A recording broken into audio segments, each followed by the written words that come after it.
Portugal, de facto, quando a gente olha para as estatísticas, é um caso único, a nível talvez até mundial, e corrijo-me se eu estiver a dizer algo mais neiro, a nível de incêndios florestais. Quer dizer, o que é que torna a floresta portuguesa especial em relação às outras, que de alguma maneira justifica, de facto, este nível de incêndios, não é? Uma só resposta, eu diria que era falta de gestão no território. Pronto, essa era a resposta única. Falando 10 pontos que me parecem os mais importantes. Pronto, o primeiro seria o desaparecimento dos serviços florestais, pronto, que tem resultado num péssimo serviço exercido pelo Estado na área da floresta. O outro é a escassa propriedade privada, quer dizer, pública, ou seja, na posse do Estado. No Portugal também, em termos de propriedade pública, é um dos países do mundo e longe da Europa que tem menos propriedade pública. A falta de escala da propriedade privada, pronto, que é assim, que na verdade é um terreno muito fragmentado. Pronto, eu estou a falar cá um território muito fragmentado, uma propriedade florestal caracterizada pelo minifúndio e microfúndio mesmo. Há propriedades microscópicas com 100 metros quadrados e 150.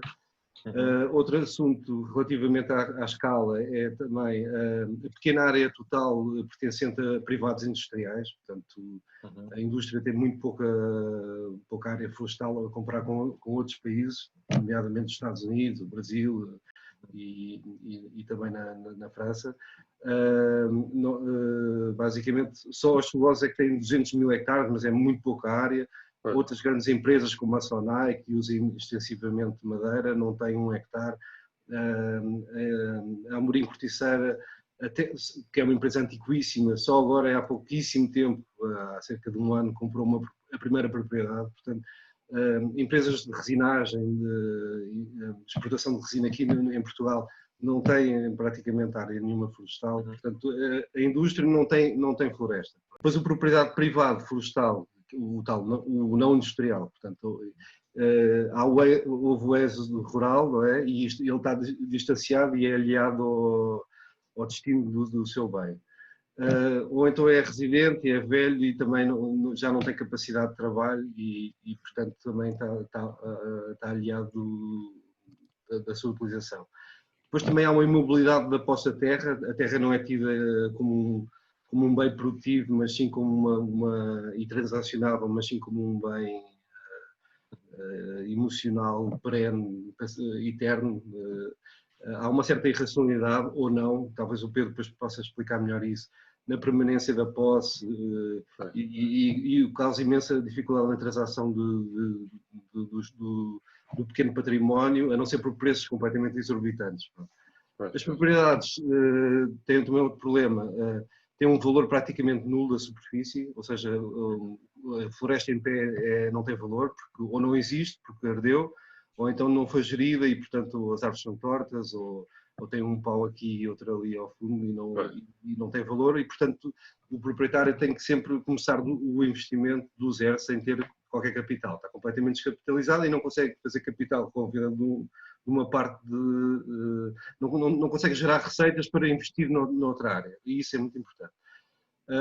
A questão do risco de incêndio, o risco do incêndio é altíssimo e isso afasta imenso o investidor, porque ninguém vai investir e gastar dinheiro, além das outras questões relacionadas com a floresta, quando na prática sabe que daí a 10 anos é muito provável que haja um incêndio, porque essa é a recorrência normal em muitas áreas, e além disso também afasta completamente as seguradoras de produzirem um produto seguro florestal, porque o risco é de tal maneira elevado que o seguro seria completamente incomportável.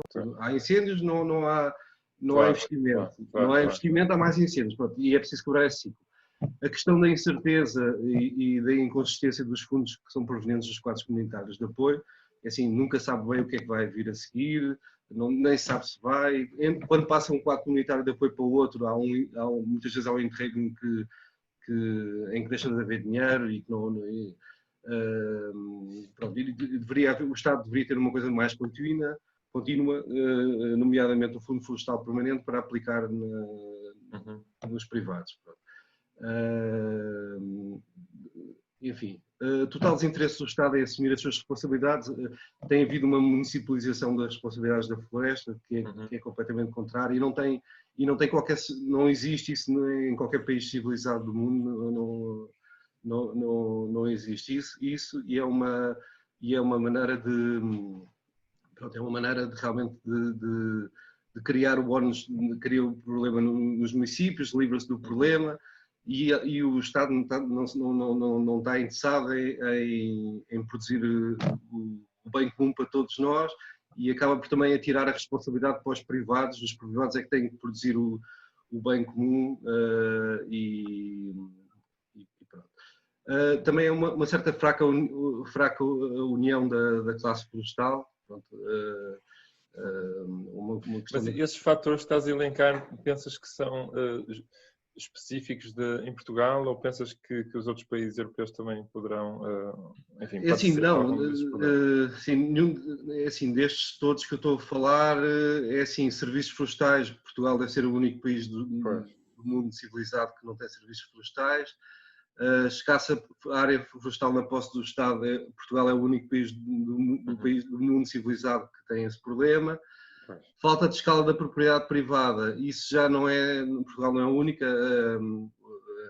a Europa é o velho continente, e há mais países que têm esse problema, e nomeadamente a França, mas eu posso dizer como é que eles depois resolveram isso. Entretanto, eu estava no nono ponto, é demasiada legislação florestal. Criam-se constantemente novos enquadramentos legislativos em vez de aprofundar e melhorar os existentes.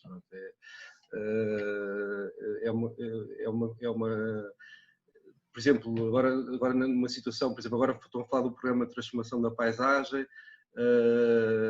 e o próprio decreto não fala das GIVs, portanto, o que não faz muito sentido, porque as GIVs há 1,5 milhão de hectares de GIVs em Portugal continental, e pronto, e na prática eles criam uma nova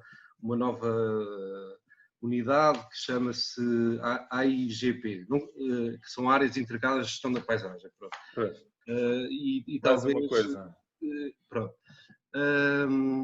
A municipalização também vai criar mais legislação, etc. Pronto. E eu acho que, relativamente à legislação, era realmente necessário um código florestal que compilasse toda a legislação, e que é um trabalho hercúleo, não é? Mas abrange e reveja toda a legislação nacional, um código florestal como existe em outros países civilizados, como por exemplo a França ou o Brasil. Quer dizer, o Brasil mas em termos florestais o Brasil tem um código florestal bastante interessante. Pronto. Entretanto, número 10, o último, é a melhor gestão do fogo, que seria a profissionalização do combate, e a mais recorrente utilização do fogo controlado durante o inverno, fazer os fogos frios. Mas, de qualquer forma, há aqui uma coisa que eu queria também referir, que é, se o assunto da floresta, porque nós podemos resolver, podemos ir por vários caminhos, e podemos ir por dois caminhos ou vários caminhos simultaneamente. Se a questão é restaurar a paisagem com espécies autóctones, ou seja, renaturalizar a paisagem, okay? Que há muita gente que quer isso, com filhoses, e assim, não há dúvida nenhuma que há duas questões, as duas primeiras que eu falei, que é a baixa percentagem das áreas florestais tidas pelo Estado e o desaparecimento do serviço florestal. Sem dúvida alguma, essas duas são essenciais para essa questão, e eu poderia retomar esse assunto mais tarde. Queres mostrar ok, queres falar depois mais sobre isso, ou queres mostrar agora a estatística? Não, depois voltamos a falar. Está bem. Então passava ao Pedro agora, passava a bola ao Pedro. Pedro, também tens imensa experiência. Aliás, eu estive a ouvir outro dia uma intervenção que tu fizeste há cerca de um ano, que achei muito interessante, também um debate público. Aliás, não foi um debate público, foi uma entrevista de uma rádio. O que eu perguntava, como pergunta inicial, era, quer dizer, nós todos usamos, lá está, ouvimos uma quantidade enorme, o Gonçalo acabou de enumerar 10 fatores, que eu acredito que sejam os fatores principais, mas se tu tivesse que escolher os fatores que de facto justificam, digamos, 80% da área ardida, por exemplo, para pegar na regra do Pareto, não é? o que é que tu dirias, quer dizer, quais é que são os fatores de facto que são cruciais, que justificam os incêndios e será que consegues distinguir esses dos outros que se calhar são irrelevantes, digamos assim? Ou que são menos relevantes, diria-se assim. Olá, boa noite a todos. Os que entanto já chegaram. É uma pergunta, se quisermos perguntar onde é que nós, se nós tivéssemos uma bola de prata, não é? Onde é que apontaríamos? Se tivéssemos de concentrar todos os recursos legislativos. Bom, os incêndios têm várias causas, algumas que não podemos mudar. Antes de passar a apontar a bala, deixa-me mencionar aquilo que o Gonçalo aventou, mas também não aprofundou um bocado, que é o facto de nós, comparativamente aos outros países, termos condições ecológicas muito favoráveis aos incêndios. Nós estamos aqui na fachada atlântica do Mediterrâneo, portanto, o que significa que nós, se por um lado temos os verões secos e quentes típicos do regime mediterrâneo, que não existem, por exemplo, em França. Em França há minifúndio, mas não há incêndios. Porquê? Porque os verões não há incêndios no norte de França, nas zonas de minifúndio, porque chove durante o verão e isso inibe os incêndios. Nós temos minifúndio e temos verões quentes e secos, e além disso também temos um inverno bastante úmido graças aos ventos que vêm do noroeste do Atlântico. E nós temos uma elevada produtividade primária líquida dos ecossistemas. Ou seja, nós ecologicamente estamos em condições de grande ocorrência de incêndios. Depois também haveria outras questões, outros fenómenos naturais a esclarecermos, talvez mais adiante nós pudéssemos falar. Mas agora, há um problema muito importante que dos nossos incêndios. Os incêndios, nós iríamos sempre ter um elevado número de ignições, mesmo que não houvesse ação humana. A zona do país onde há mais ignições é no noroeste do país, portanto na zona do Minho, porque há muitas pessoas ali presentes, mas mesmo que não houvesse seres humanos, onde há clima mediterrâneo, há ignições, nós sempre teríamos. Portanto, a questão que se nos coloca é saber como é que nós podemos impedir que essas ignições produzam incêndios não apenas de grande escala, mas também que libertem muita energia que danifique, mate pessoas, provoque danos a pessoas e bens e tudo mais. E para isso, e para nós reduzirmos os incêndios, nós tínhamos de alterar a vegetação. A vegetação mediterrânica, a partir do momento em que um terreno fica nu, seja por a agricultura ser abandonada, seja por haver um incêndio, seja por haver uma terraplanagem, seja, a partir do momento em que um terreno nesta região do globo fica nu, vai-se iniciar um processo de sucessão ecológica, em que ele vai ser primeiro colonizado por herbáceas, depois por arbustivas e depois por arbóreas. E aqui há um pormenor importantíssimo nisto, é que se nós imaginarmos, à medida que o tempo passa, a vegetação herbácea transformar-se em vegetação arbustiva e depois em vegetação arbórea, nós temos de ver que ao longo desse período de regeneração do bosque, pode durar 20, 30, 40 anos, em que nós iríamos, por exemplo, aqui na região centro, começaríamos por ter estevas, depois as estevas iriam para tujais, ou usais, e depois os usais para medronhais e para carvalhais. É nessa etapa intermédia da sucessão ecológica, nessa etapa dos arbustos, que aumenta o risco de incêndio, a perigosidade de incêndio e a quantidade de energia que eles libertam. É um urzal, um esteval, um tujal, não apenas facilmente pega fogo, porque tem materiais de baixos calibres, como tem energia a ser libertada. E, portanto, se nós quisermos fazer com que o nosso território tenha menos incêndios, nós temos de assegurar que, neste processo de sucessão ecológica, das duas uma, ou nós temos prados onde há pouco combustível para arder, ou então nós temos bosques onde o combustível tem calibres mais grossos e há mais umidade no subcoberto e, portanto, os incêndios não é tão provável que ocorram, nem sejam tão violentos. Ou seja, o que nos deve preocupar é que temos um território o menos possível com matos. E para isso nós temos de assegurar que o território seja cultivado. Não é limpo, é cultivado. Porque, como dizia o Gonçalo Rebatelos até há um pouco tempo, um terreno que esteja a ser cultivado não precisa de ser limpo, como se diz agora. Não precisa. Ou seja, nós podemos ter o máximo possível de território a ser usado com ou agricultura, ou silvopastorícia, ou bosque já desenvolvido. E o mínimo possível de vegetação arbustiva. Quanto à biodiversidade, há pessoas que ficam preocupadas por eu estar a dizer que temos de reduzir a área de matos, como se isso fosse danificar a biodiversidade. eu digo-lhes, não, os matos, nesta região biogeográfica do globo, os matos tomam muito bem conta de si mesmos, eles não precisam do nosso amor e carinho para prosperar. O que verdadeiramente precisa da nossa intervenção são os bosques climáticos e as pastagens que haja são sempre pastagens instáveis, que vão sempre ser colonizadas por matos. Ou seja, nós precisamos de dar 3 usos ao solo, o máximo possível, pastagem ou agricultura ou bosque plenamente desenvolvido. Agora, coloca-se a questão de como é que nós chegamos lá. Quais são as condições humanas, jurídicas, económicas, políticas, para que essa atividade se exerça. E aí temos de ter atenção as especificidades da atividade silvícola. Aquilo que diferencia a silvicultura ou a engenharia florestal da agricultura não é o facto da engenharia florestal ou da silvicultura se dedicar a plantar árvores e a agricultura se dedicar a produzir frutas e fibras e por aí fora. Não. A diferença entre silvicultura e agricultura é uma diferença da intensidade de capital.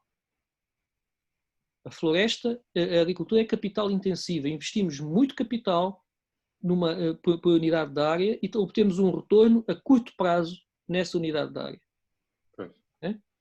A silvicultura e a floresta é capital extensiva. Nós investimos pouco capital por unidade de área, temos de investir em grandes áreas para termos economias de escala e temos um período de retorno de décadas. De acordo com este critério, podíamos decidir, por exemplo, se o eucalipto e o choupal são agricultura ou é floresta. O choupal e o eucaliptal estão praticamente a meio termo entre a agricultura e a floresta. Mas a questão é que, mas o ponto que eu quero dizer é que a atividade silvícola, seja da silvopastorícia, que requer exploração extensiva, seja para a produção de cortiça, de madeira, o que seja, requer tempo e área. Muita área. Porquê? Porque há custos fixos que só se diluem se houver uma grande quantidade de área. Por exemplo, uma pessoa, uma associação de produtores florestais daqui da região centro, em que na prática num dado município, vamos supor, constitui-se uma zona de intervenção florestal para gerir 1000 hectares, mas depois só surgem os proprietários de 150 desses 1000 hectares. Com 150 hectares não vai conseguir haver economias de escala para ter viveiros, para ter uma equipa de sapadores, para abrir aceiros, nem nada disso. É preciso grandes áreas para cobrir os custos fixos. Claro, exato. Agora, onde é que nós nos encontramos isso no país? No nosso país, nós temos essas grandes áreas no sul do país, no Alentejo, por questões que têm a ver com a história do direito e com a história administrativa de Portugal. Tem a ver, essencialmente, com as antigas ordens militares, de Cristo, Santiago e Davis. Agora, nós, a sul do país, no Alentejo, nós temos essas grandes áreas, temos herdades com milhares de hectares. Vamos deixando de ter, porque à medida que o direito sucessório, no século XIX, foi fragmentando a propriedade. No centro do país, nós temos municípios onde a propriedade média tem meio hectare, menos de meio hectare. Mas nós não conseguimos gerir uma floresta, seja para silvopastorícia, seja para montado de sogro, seja para o que for, se tivermos menos de 400, 500, 600 hectares. Agora, para isso nós necessitaríamos de ter vastas áreas agrupadas. Agora, o que é que acontece? Para nós termos essas vastas áreas, nós das duas uma, o mercado imobiliário tem propriedades e não as quer cultivar, as arrendasse ou as vendesse a preços decentes, ou então dissesse que eu já não quero este terreno, devolvia ao Estado, e paulatinamente o mercado espontaneamente fosse criando uma economia de escala, começasse a fazer o emparcelamento e começassem a constituir grandes propriedades que cultivassem estes terrenos para reduzir os incêndios. Ora, isso não está a acontecer. Não está a acontecer, nem vai acontecer, a menos que haja mudanças muito radicais, tanto na gestão do cadastro em Portugal, precisamos do cadastro em Norte do Tejo, que não está prevista, como também mudanças nas políticas fiscais e mudanças nas políticas do direito sucessório. Pedro, deixa-me aproveitar essa deixa para passar ao Gonçalo, porque acho que esse tema precisamente toca com os gráficos que o Gonçalo queria mostrar. E estás a dizer, faz-me lembrar precisamente o que disseste no tal debate radiofónico. eu vou apresentar a minha parte, Pedro, mas de qualquer maneira, Pedro, o que tu estás a dizer é muito importante e espero que continues logo a seguir nesse ponto que queremos te ouvir. Eu vou passar então, vou compartilhar a tela. Está tudo a ver? Sim, sim. Ok, pronto. Então, basicamente, este primeiro gráfico mostra como é que a propriedade privada e pública, aliás, que é o verde escuro, é em todos os países do mundo. Portanto, o último em baixo diz que a média de todos os países do mundo, isto é um gráfico da FAO, 80% da floresta é área pública. Okay?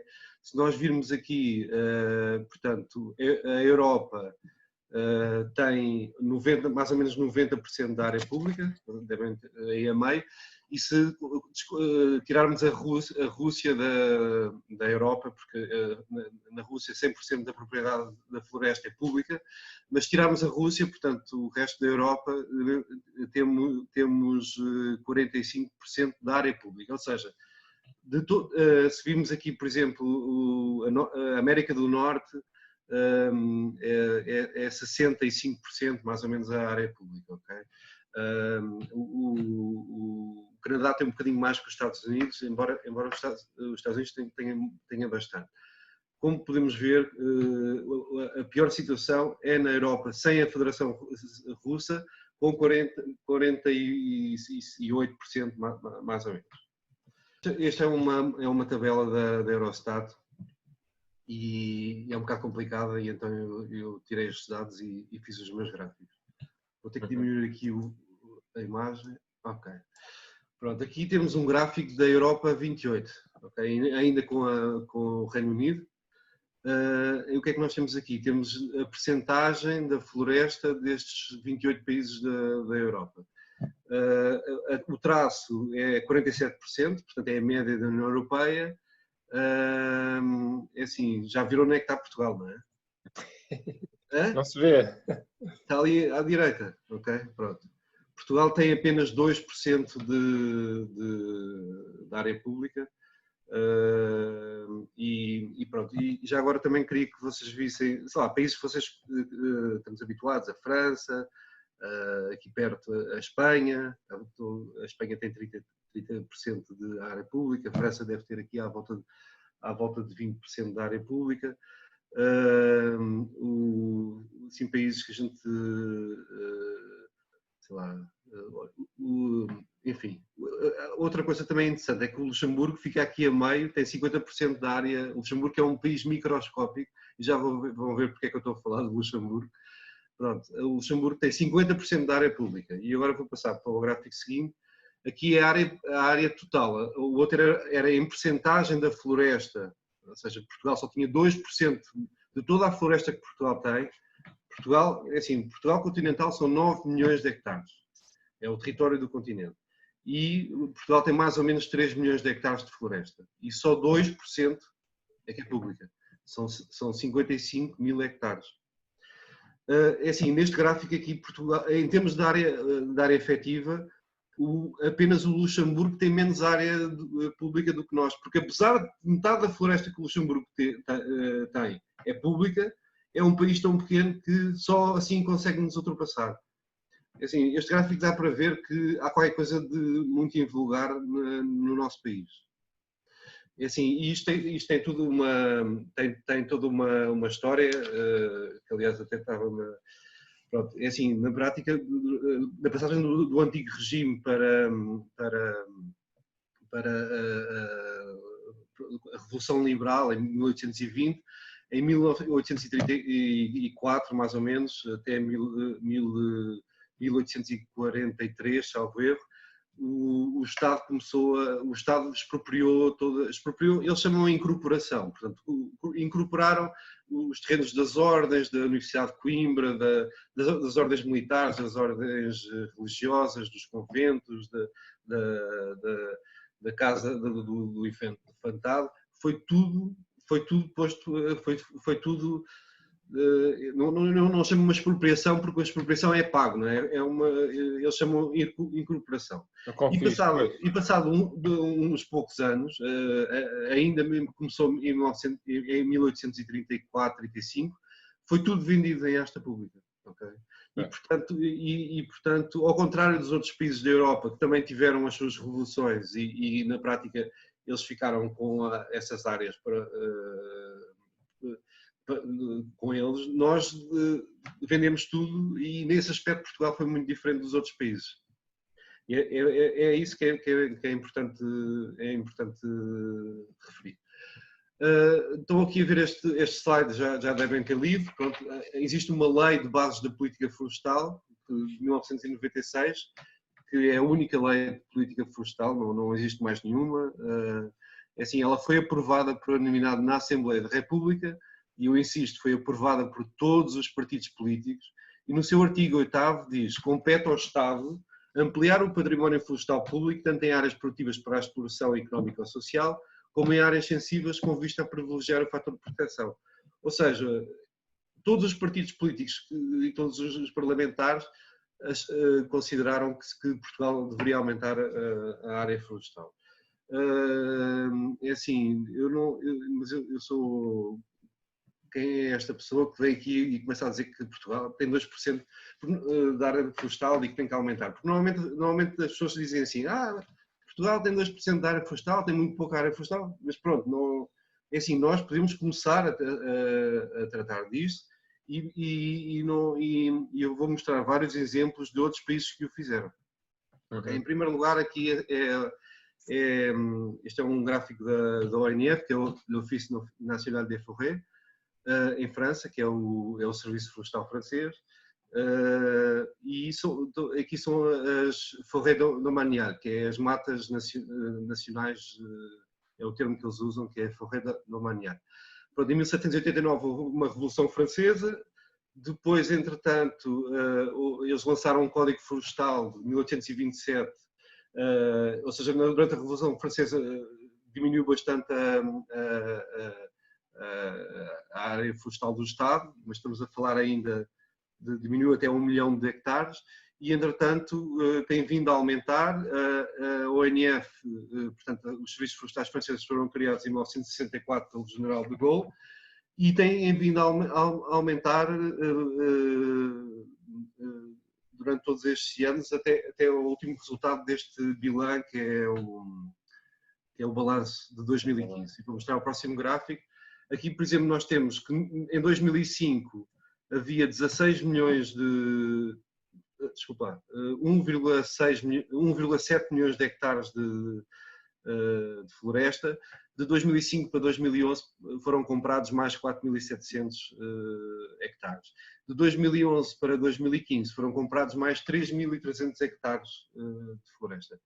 É assim, em Portugal posso dizer que a última floresta que deve ter sido comprada deve ter sido o Parque Florestal de Monsanto.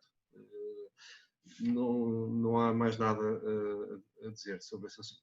Entretanto, aqui o que é que eu dou agora o exemplo desta floresta, que é a floresta de Fontainebleau, porque especificamente nesta floresta, que eu conheço muito bem, em 1980, portanto há pouco tempo, esta floresta, que era uma floresta antiga, já do século X, era da Casa Real, que tinha cerca de 13 mil hectares, ela foi aumentada com mais 3.500 hectares através de uma... Eu vou passando os slides, porque vão vendo as fotografias do trabalho... É o antes e depois, não é? É o antes e depois, portanto, isto é são postais antigos, não é? E isto é o depois, que é com o trabalho dos serviços florestais franceses. Temos aqui o aspecto, assim, isto é exatamente o mesmo sítio, vêem-se as mesmas rochas, bem, mas continuando então aquilo que eu estava a dizer.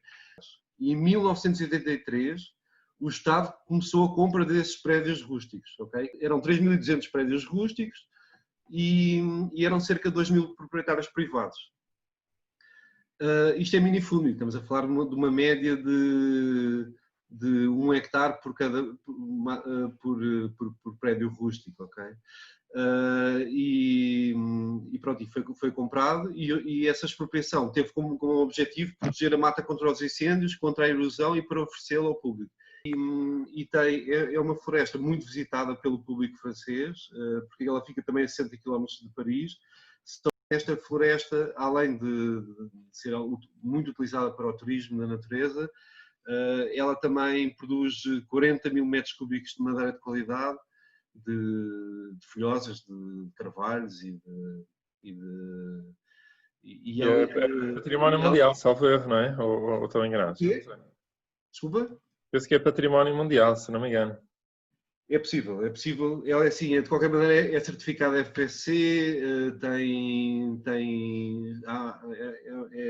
é assim, é uma floresta que tem milhares de caminhos assinalados desde há 300 anos, é uma coisa espetacular. Eu estive lá a acampar. E também se caça aqui, caça-se javalis, caça-se corços, isso durante o inverno, e faço a exploração florestal no inverno também, que é quando há menos turistas. Vamos passar aqui para o Parque Florestal de Monsanto. Pronto, isto é o aspecto do Parque Florestal de Monsanto. Lá ao fundo vê-se a bela floresta que lá está. Pronto, eram terras agrícolas, e pronto, isto numa altura até que completamente diferente da de hoje em dia, porque hoje em dia, naquela altura, toda a terra era trabalhada, porque até havia um bocado de fome, e a produção agrícola não estava tão avançada, as técnicas eram outras, e portanto tudo era agricultado, e mesmo assim o Estado resolveu expropriar esta área de 900 hectares, e basicamente, pronto, isto foi submetido ao regime florestal total, o que permitiu expropriar esta propriedade. Esta propriedade não, eram imensas propriedades, não era uma propriedade. Não é? Foi através do regime florestal que foi considerado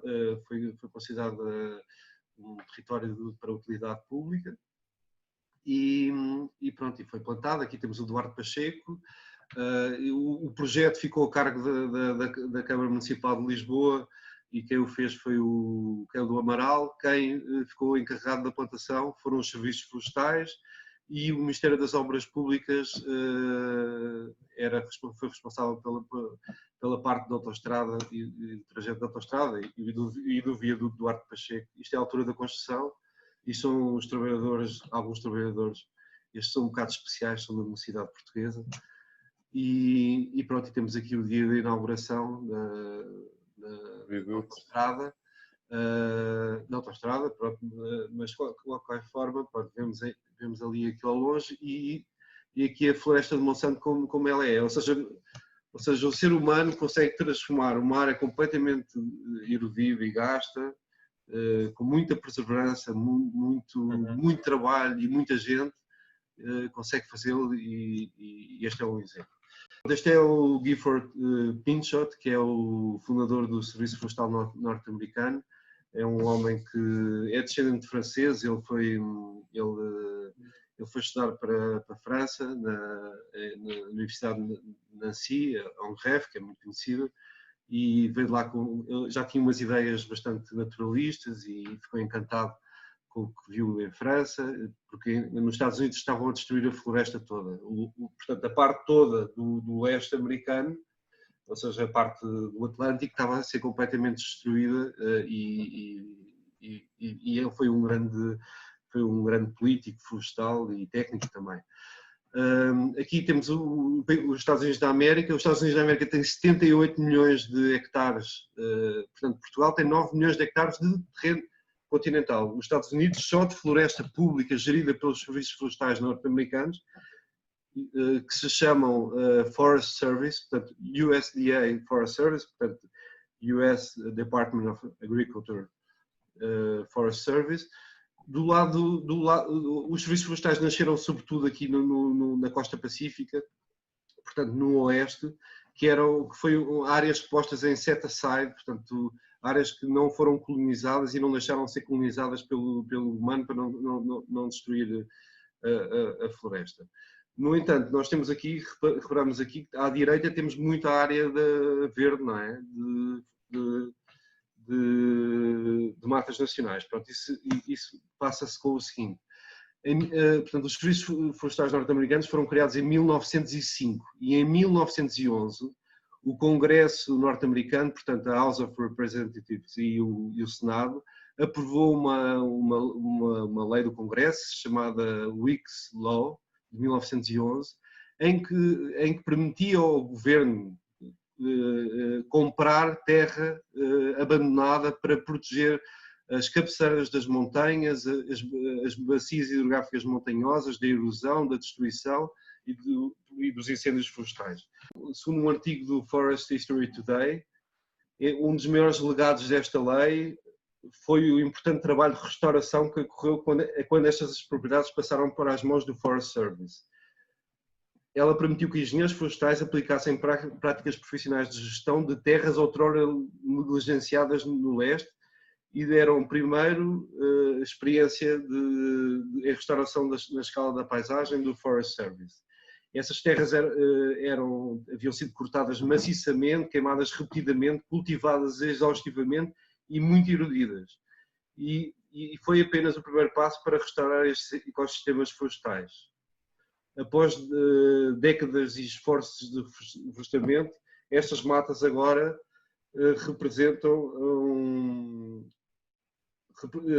sustentam abundante flora e fauna e escondem a maioria das cicatrizes dos seus abusos passados.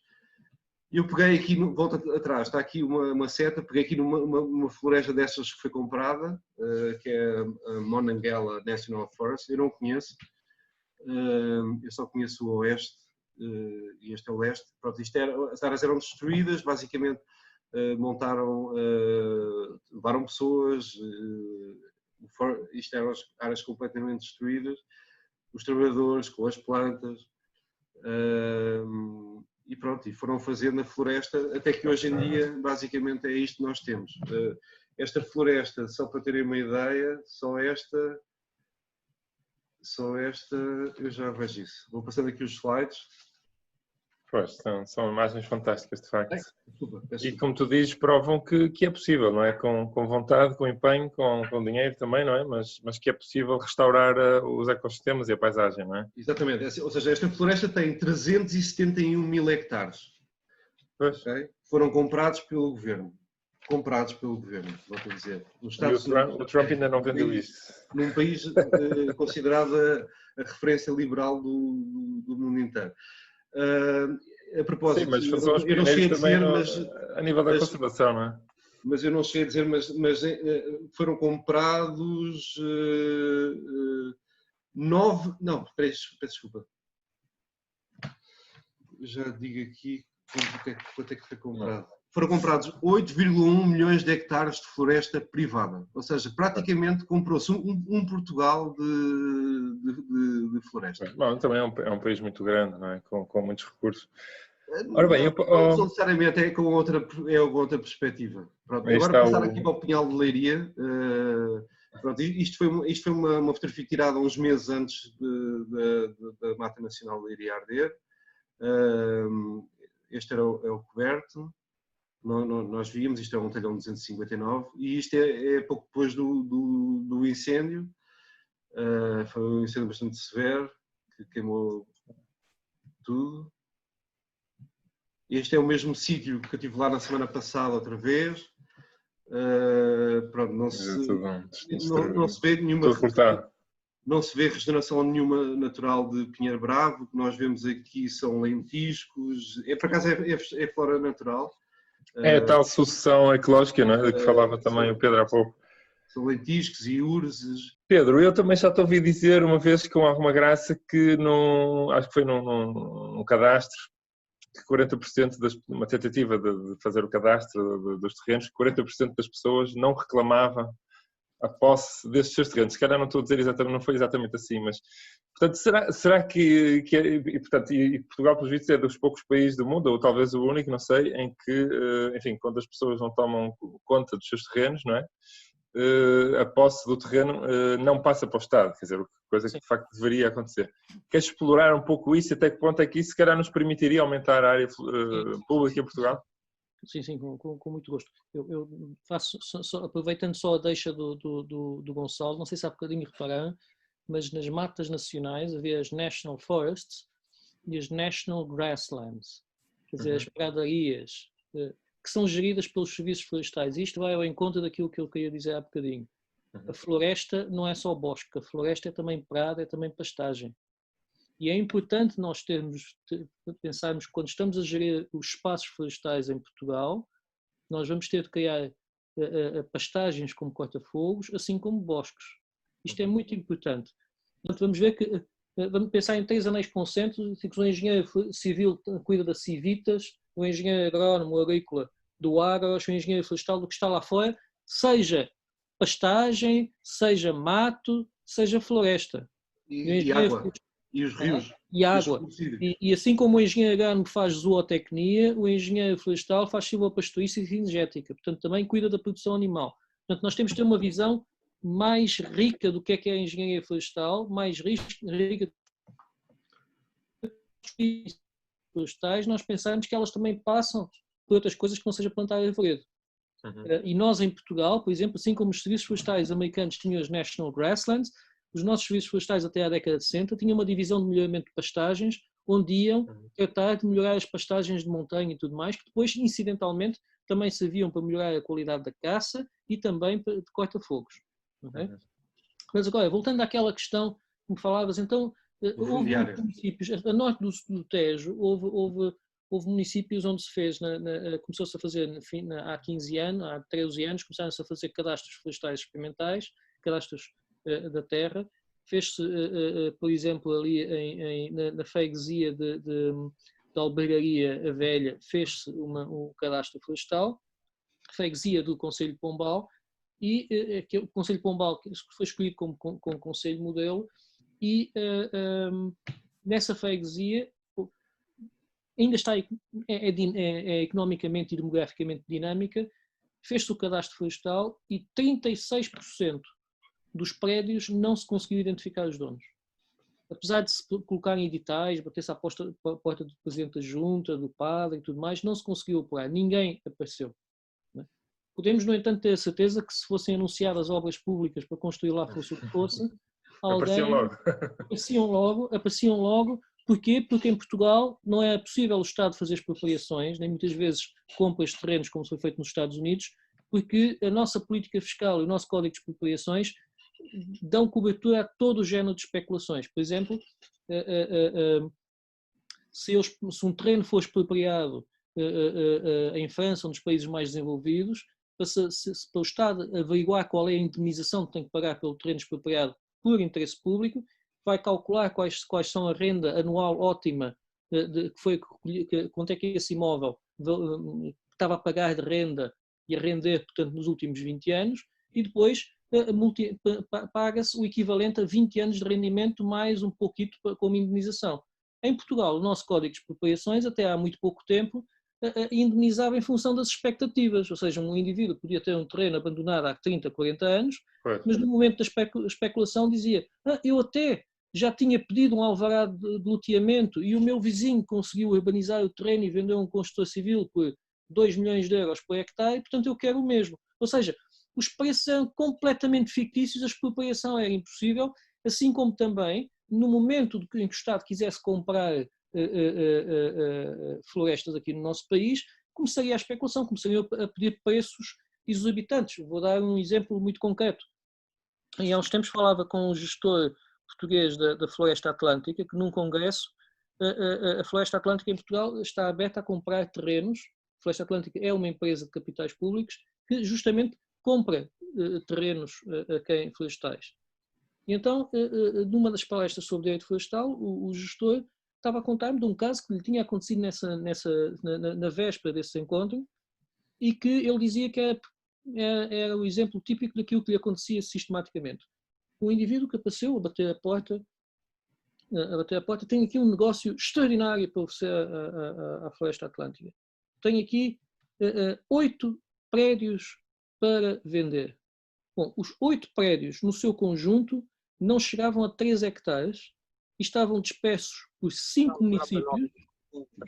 Estavam dispersos por 5 municípios e caía 30 mil euros por esses 4 hectares. Sim. Para terem uma ideia, a lógica do mercado imobiliário, um terreno que esteja à venda para a floresta, se estiver à venda a mais do que, vamos supor, 2.000 euros por hectare, já é insustentável, já está fora do mercado. Ou seja, o que eu quero dizer é que há preços absolutamente especulativos aqui. E, então, e para além disso, não temos cadastro e não sabemos onde estão os donos. Não é possível o Estado fazer essa expansão. E porquê é que nos Estados Unidos o Estado conseguiu comprar as terras?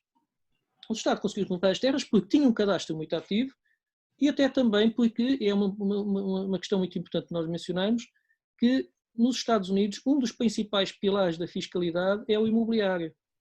Mais do que o rendimento, a tributação sobre o consumo ou sobre a tributação sobre o IRS. O IRS lá é muito mais baixo, o IVA é muito mais baixo, mas em contrapartida o IMI é muito mais alto. Ou seja, a carga fiscal total dos americanos é 2 imóveis que estejam no mercado, havendo um em Portugal e outro nos Estados Unidos, o dos Estados Unidos paga pelo menos 5 vezes mais. Agora, o que é que acontece? Nos Estados Unidos, como em muitos países do norte da Europa, o imóvel paga um IMI em função do uso ótimo potencial que podia estar a ser dado. Ou seja, a pessoa, por exemplo, se aqui em Portugal... não há qualquer incentivo às pessoas, no fundo, para aproveitarem as terras e seja lá o que for. O território de Portugal continental está dividido em cerca de 12 milhões de prédios rústicos. Desses 12 milhões, 3 milhões não pagam IMI, e os restantes pagam, em média, menos de 1 euro por hectare por ano. Quando o Estado está a gastar na prevenção e combate a incêndios, dependendo da região, qualquer coisa que pode ir entre os 20 aos 80 euros por hectare por ano em prevenção e combate a incêndios. Portanto, esse tipo de medidas fiscais, se tu pudesse apostar em alguma coisa, seria talvez, em termos de efeitos de alavancagem, seria talvez com maior potencial. Talvez, só para dizer, nos Estados Unidos o que é que acontece com esse sistema? E na Holanda, por exemplo, um indivíduo que não esteja interessado a cultivar o seu terreno, arrenda o seu terreno a terceiros ou vende-o. Porque, caso contrário, sofre uma sangria fiscal. Em contrapartida, se cultiva o seu terreno, tem direito a ter deduções fiscais à coleta, que faz com que quem de facto esteja a dar a utilização ao terreno não sofra com isso. Mas agora, a pessoa que negligencia e que não cultiva, essa sim é chamada... Isso que estás a dizer é válido também até para o nível dos prédios urbanos, não é? Também, e sobretudo para os prédios urbanos, por exemplo. Na Holanda, então, por exemplo, são particularmente estritos quanto a isto. Mas voltando à questão, nos Estados Unidos, se em Portugal nós tivermos um código de expropriações em que a pessoa, se é expropriada, o céu é o limite em relação àquilo que pode pedir. E se quer vender, pode arbitrar preços completamente desmesurados, o Estado nunca vai comprar. Aliás, essa é a experiência de qualquer pessoa que aqui em Portugal que queira comprar terrenos para constituir uma quinta aqui na região centro. Para começar, vai ter de fazer o cadastro sozinho. Não é? E depois, eu podia contar N casos. Uma pessoa quer montar uma quinta com 50 hectares para atividade agrícola. Aqui nesta zona, se quiser fazer esse emparcelamento, tem de fazer o cadastro por si mesmo. Depois vai ter de encontrar que nesses 50 hectares vai haver pelo menos 100 parcelas. Depois dessas 100 parcelas, vai ainda constatar uma questão, que é os titulares dessas parcelas já morreram há 40, 50, 60 anos. Portanto, esses prédios pertencem aos herdeiros de fulano de tal, que já passaram 3 gerações. E então, se ele, por milagre, conseguir encontrar com o cabeça de casal, que é o representante dos herdeiros, esse cabeça de casal representa, para esse prédio de meio hectare, ele representa 15 herdeiros. São primos em terceiro grau com quem ele nunca falou. Eu tenho encontrado casos surrealistas de herdeiros em que o cabeça de casal só conhece os outros coproprietários por Facebook, porque teve de andar a pesquisar, a falar com primos e tudo mais, nunca falou com eles. E depois o cabeça de casal não tem poderes para arrendar ou vender sem a aprovação unânime de todos os herdeiros. Claro. Isto nunca se decide. Isso é uma loucura. É uma loucura completa. É uma loucura completa. Então, as várias propostas que eu tenho feito aos sucessivos governos, de cada vez que muda o governo, lá meto-me no comboio e vou a Lisboa falar com os governos, vão sempre no mesmo sentido e já publiquei muito sobre isso. Uma, rever o direito sucessório. A partir do momento em que alguém morre, o titular morre, faz a sua alma, os herdeiros têm de ter um período de tempo limitado para se habilitarem. Caso se ao fim de um X tempo, vamos supor que uma herança de 2 anos não se habilitarem, a herança é automaticamente declarada jacente. E nesse caso, o Código Civil o Código Civil prevê que o Estado é o herdeiro último das heranças de quem faleceu sem herdeiros.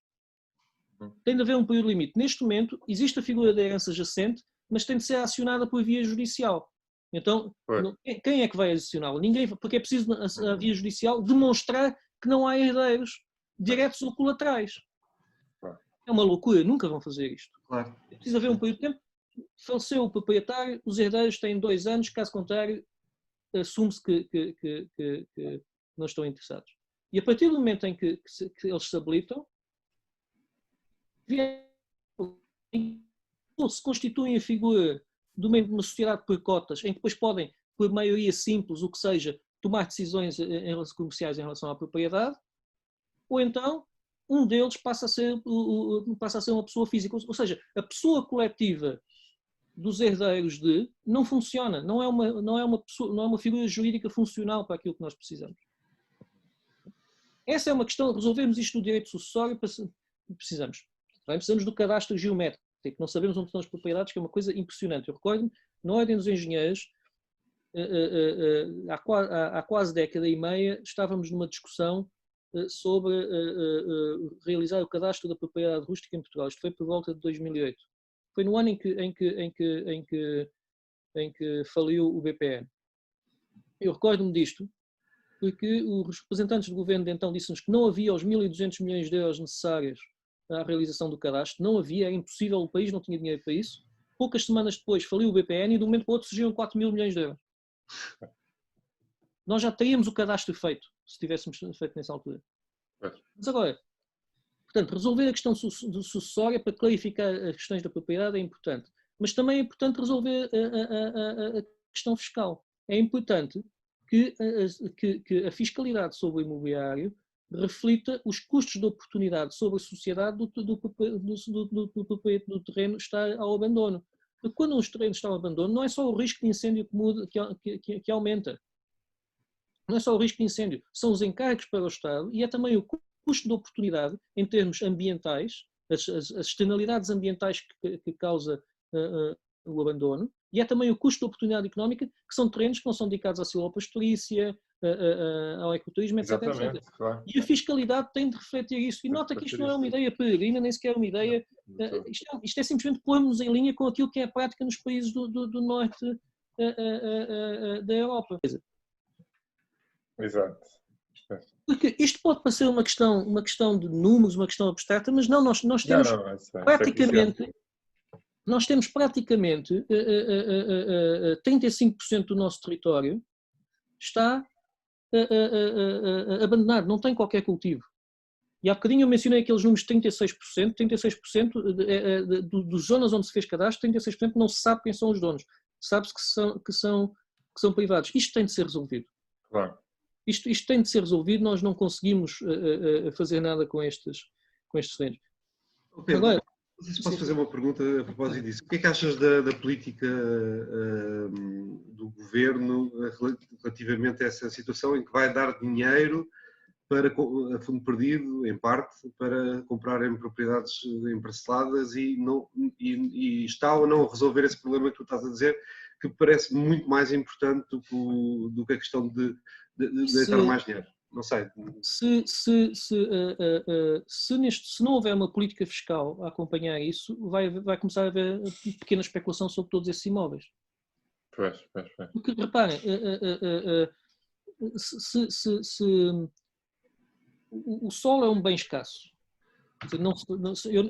Se um indivíduo quiser, se o Estado quiser comprar um terreno onde haja espécies raras ou ameaçadas, tem de ser naquele terreno. O Estado não pode ir à fábrica, não se fabricam incêndios, não pode ir a outro sítio. Isto é, cada prédio é essencialmente um monopólio. E nas transações realizadas em monopólio, o vendedor marca o preço que quer. Ou seja, o que eu quero dizer, isto já nos levaria a uma conversa de horas, que é como é que funciona o mercado imobiliário. O mercado imobiliário não funciona pelo equilíbrio da oferta e da procura, não. Isso funciona nos bens de consumo sujeitos a mercados concorrenciais. O mercado imobiliário é um mercado de ativos, de ativos financeiros, não é um mercado de essenciais e de oferta fixa.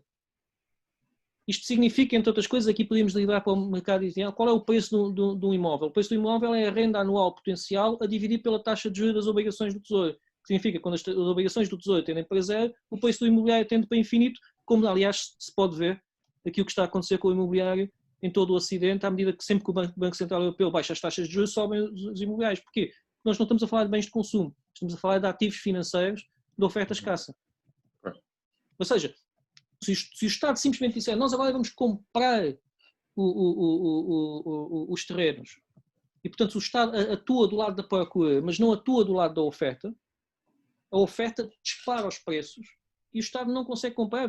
Se o Estado fizer isso, vão começar a surgir hectares de pinhal no meio de lado nenhum, que numa economia agrícola saudável valeriam 500 euros por hectare, vão começar a pedir 20 mil, 30 mil euros por isso e o Estado a pagar. Bem, Pedro, eu agora, se calhar, eu passava agora ao Álvaro Costa. Desculpe que eu fiz, ok. A minha questão é sobre a propriedade. Portanto, nós somos um país que tem a maior parte da floresta está em propriedade privada. Pronto, isso mostra-se bem, mas eu gostava de perceber se acham que a floresta deve ser pública. E eu estou a dizer isto porque tenho muitas dúvidas. Portanto, em relação à taxação não tenho, mas em relação ao que eu tenho visto, aliás, Pinhal de Leiria, e quer dizer, o que eu tenho visto por aí é que quando ela é pública é mais maltratada. Pois, eu por acaso tinha precisamente essa questão também, é curioso estar a fazer isso. Pronto, era só, eu gostava só de ouvir a opinião. Eu queria responder à Sofia só a parte das GIFs, depois eu se calhar deixava, aliás ela mesmo fez a pergunta, a Sofia Ramos para o Pedro.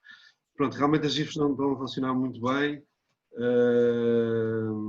pronto, porque na prática é um conjunto de proprietários e que, apesar de tudo, cada um são individuais, ou seja, na prática é como se fosse um condomínio, mas eles não partiram nada em comum e a propriedade continua a ser deles e não há capital de giro, não tem, o Estado também não, temos que partir, em princípio, uma coisa muito importante, é que a floresta está descapitalizada, ou está ardida ou não tem valor, portanto, é muito difícil criar valor e o Estado nunca não fez contratos de programa, não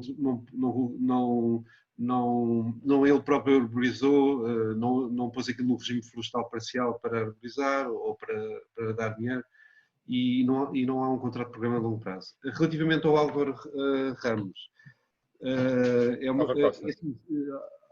Álvaro Costa. Álvaro Costa, peço desculpa.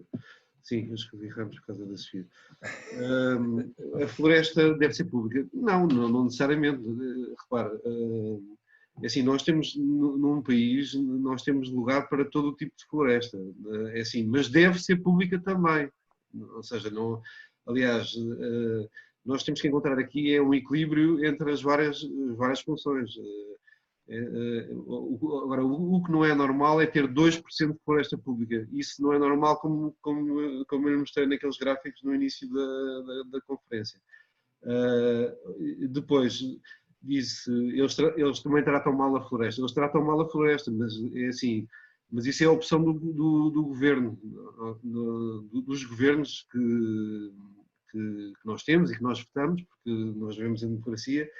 E na prática eles destruíram os serviços florestais, que era uma coisa que funcionava bastante bem, e em 1996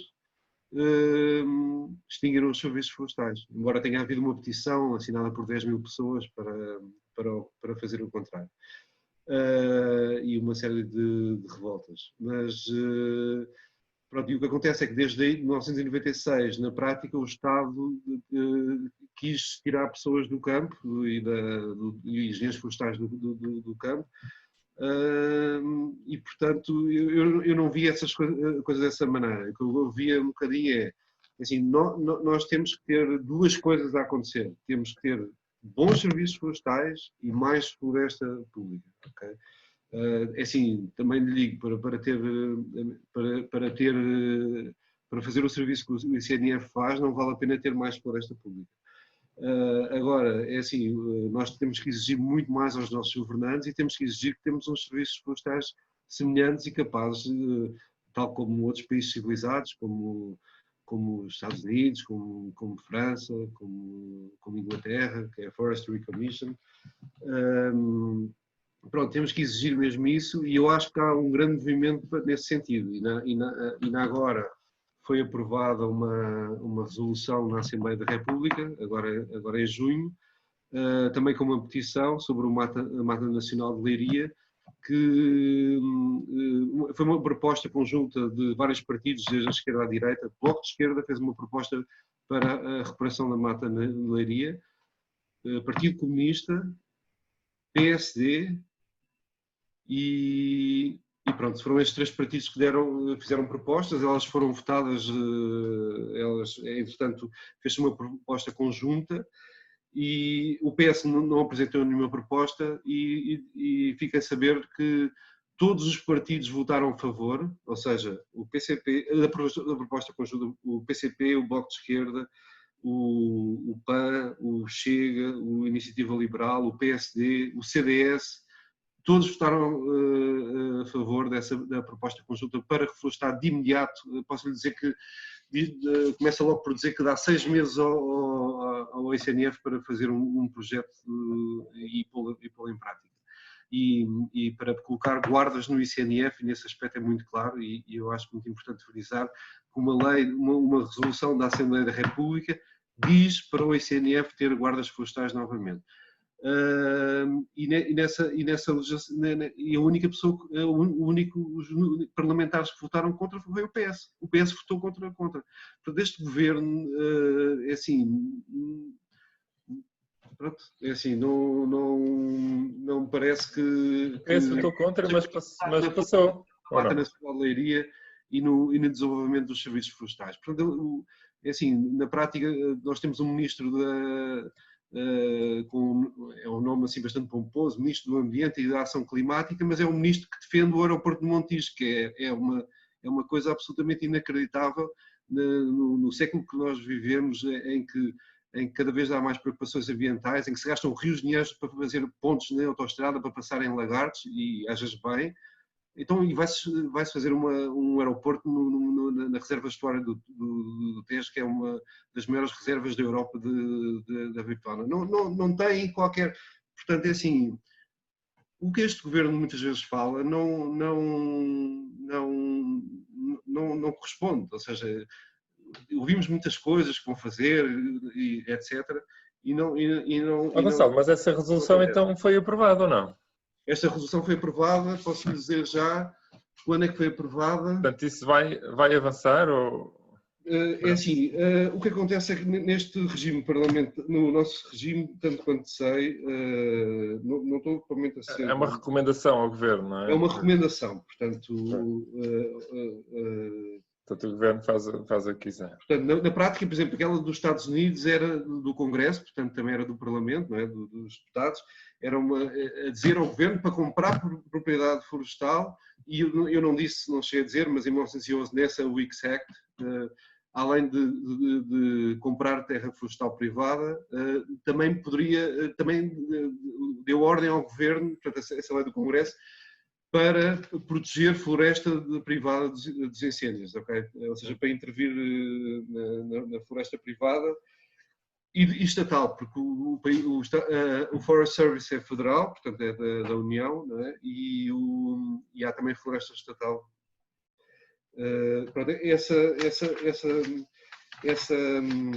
Pronto, pronto, ela foi aprovada no dia 26 de junho, ok? Diz aqui no site do Bloco de Esquerda, pronto, diz o seguinte, foi aprovado um projeto de resolução para salvar as matas litorais, pronto, e depois diz que o Partido Socialista decidiu pelo voto contra, todos os partidos que apresentaram, o PSD, o Bloco de Esquerda e o PCP, fizeram uma resolução conjunta. E depois faz uma opinião, diz que as matas nacional de Leiria, as restantes matas litorais, estão verdadeiramente entregues ao abandono, enquanto o Governo e o Partido Socialista se desculpam com a necessidade de aguardar pela regeneração natural. Isto é, dizem que é preciso esperar mais uns anos pela germinação espontânea das sementes existentes. E dizem, no site do Bloco de Esquerda, não dá para esconder a realidade, qualquer cidadão percebe que as matas estão abandonadas, cortaram e venderam lenha, mais nada aconteceu. Aliás, a regeneração que houver deve ser das acácias. Pedro, exatamente, também... Sim, em termos das acácias está muito boa, de facto. Elas não perdem pela demora. Sim. Pedro, queres também comentar as perguntas? Sim. Eu acho que também tentado surgir muitas outras questões no bate-papo. Sim, eu vou tentar dar a palavra a alguma dessas pessoas também na próxima ronda. Okay. Acho que é mais interessante as pessoas falarem do que simplesmente escreverem. Ok. Em relação à questão colocada pela Sofia Ramos, saber se a solução ecológica, nós poderíamos, perguntou como é que nós integramos a solução ecológica nisto, como é que nós integramos a solução ecológica naquilo que é preciso fazer para reduzir o risco de incêndios, e também mencionou a questão dos sistemas agroflorestais. Bom, os sistemas agroflorestais no nosso país são, na prática, a esmagadora maioria deles são os montados. Temos outros sistemas agroflorestais, temos os lameiros, temos a zona de pescagem ali no Baixo Voga, temos os alfarrobais, mas essencialmente em Portugal, quando falamos em sistemas agroflorestais, falamos em montado, onde há de facto no mesmo terreno coabitam silvopastorícia ou cerealicultura e bosque, arvoredo normalmente da azinheira, sobreiro ou ambas. Temos em alguns casos ali no norte do país, temos os sotos de castanheiros, que também é um sistema agroflorestal. Ora bem, a maior parte dos incêndios do nosso país estão concentrados na região centro. O Alentejo tem do ponto de vista estritamente climático, devia ser das zonas onde mais deveria arder no nosso país. E, de facto, em tempos, foi das zonas que, até o início do século XX, era das zonas que mais ardia. Porquê é que o Alentejo arde tão pouco? Porque tem os sistemas agroflorestais, porque o montado tem pouco combustível para arder. Agora, sucede que com as alterações climáticas que aí vêm, prevê-se uma perda de produtividade do eucalipto aqui na região centro e do pinheiro pode chegar aos 30%, 35%, 40%, o que significa que em muitas zonas daqui da região centro, onde o eucalipto já está mal, ainda vai estar pior, vai perder toda a produtividade. Atenção que as próprias empresas de exploração de celulose reconhecem que dos cerca de 900 mil hectares de eucaliptal que é em Portugal, mais de metade não tem viabilidade económica, porque é difícil de extrair, porque tem baixa produtividade, etc. A área com produtividade para o eucalipto no nosso país ainda se vai reduzir mais. E o ideal seria aqui na região centro, que é não apenas a região que mais arde no país, mas também, porventura, a região que mais arde no mundo, era converter aqui todas essas serras, a Soil, o Lausanne e por aí fora, Garduinha, converter isto em montados de sogro e de azinho dedicados à silvopastorícia. Isso seria, de facto, o ideal, e isso provavelmente vai ser o único aproveitamento económico sustentável que possam vir a ter daqui a 20, 30 anos. O eucaliptal sai. Agora, o eucaliptal é extremamente produtivo. Um eucaliptal em plena produção, ao fim de 12 anos, rende várias vezes mais do que rende um montado ao fim de 30 ou 40. O eucaliptal, como o eucaliptal é muito capital intensivo, coaduna-se mais com parcelas mais pequenas. Quanto mais extensivo é um sistema de produção, mais área necessita. Dito isto, o que é que eu quero dizer? Digo que os montados, os sistemas agroflorestais, do ponto de vista ecológico e do ponto de vista económico, é o que faz mais sentido para a região centro do país nas próximas décadas. Do ponto de vista da redução de incêndios também, mas esses montados não vão conseguir alastrar se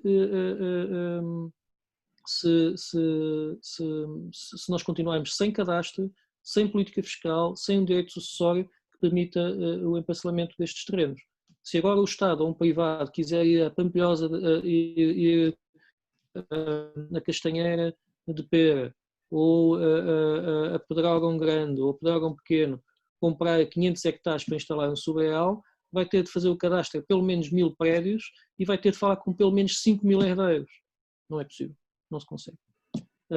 Agora, Outra questão que a Sofia colocava é uma questão eminentemente técnica. Como é que a sucessão ecológica, como é que nós, no que hoje em dia são terrenos ardidos, nós instalamos bosque sem passar de caminho pelos matos? É porque, Sofia, a nós o que nos interessa é reduzir ao máximo possível o número de matos.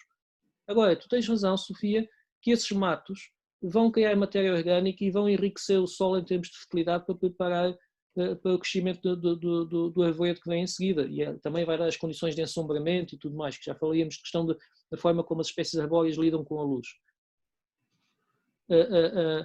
Tecnicamente, é difícil passarmos diretamente de um prado para um montado. É difícil. Se nós tivermos, por exemplo, como aqui na nossa região ainda temos uma enorme abundância de javalis, ainda mais difícil é porque eles comem as plantações todas. Uhum. Okay? Se quisermos ter silvopastoriça, e acho que devemos, a reflorestação que nós fazemos de montado, as áreas vão ter de ser protegidas da silvopastoriça, vão ter montadas cercas onde o gado não coma aquelas áreas, pelo menos enquanto elas não têm dimensões suficientes para poder existir. Ou seja, do ponto de vista técnico, é um desafio convertermos aqui a região centro em montado. Não é fácil. É muito mais fácil fazer como fizeram os serviços florestais no plano de povoamento florestal de 38 e 68, quando os serviços florestais ainda tinham investimento do Estado e quando os serviços florestais ainda eram respeitados pelos governantes, em que os serviços florestais tinham orçamento suficiente para ter dezenas de viveiros florestais por todo o país e podiam semear pinheiro bravo para estas serras. E para que é que estavam a semear? Se às vezes leem o plano de povoamento florestal de 38 e 68, o pinheiro bravo estava só para preparar o solo para que daí a uma ou duas gerações fosse substituído por madeiras nobres, bosques autóctones. Só que o que é que aconteceu? Porque é que o plano de povoamento florestal de 38 e 68, se tivesse corrido bem, neste momento agora já teríamos as serras daqui, pelo menos os baldios do centro, recobertos de bosques de carvalhos autóctones para a produção de madeiras novas. Porquê é que isso não aconteceu? Porque na década de 60 aconteceu uma coisa que foi a guerra colonial, que em poucos anos começou a levar 40% do orçamento de Estado em Portugal, e um dos primeiros sítios onde o Estado foi cortar receitas foi aos serviços florestais. Quando começou a guerra colonial... Mas a guerra colonial já acabou há bastante tempo. Já acabou, mas deixa-me continuar.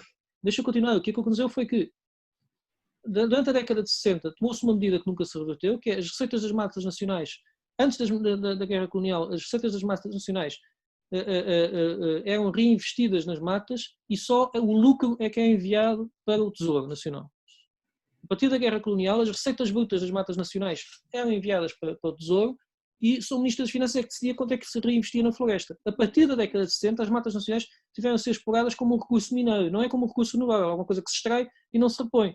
Fecharam-se largas dezenas de viveiros florestais, viveiros aquícolas, o serviço de melhoramento de pastagens fechou, a correção torrencial fechou, estradas florestais fecharam, os serviços florestais foram completamente negados. E depois, a partir da década de 60, criou-se, quando começou a haver capital estrangeiro, particularmente escandinavo e inglês, interessado na produção de eucalipto para pasta de papel em Portugal, em lugar de se dar mais poderes à Direção-Geral das Florestas, criou-se a Direção-Geral de Fomento Florestal, uma espécie de segunda Direção-Geral das Florestas, para atuar nos terrenos privados para fomentar o eucalipto. Isso desinvestiu-se ainda mais nos serviços florestais.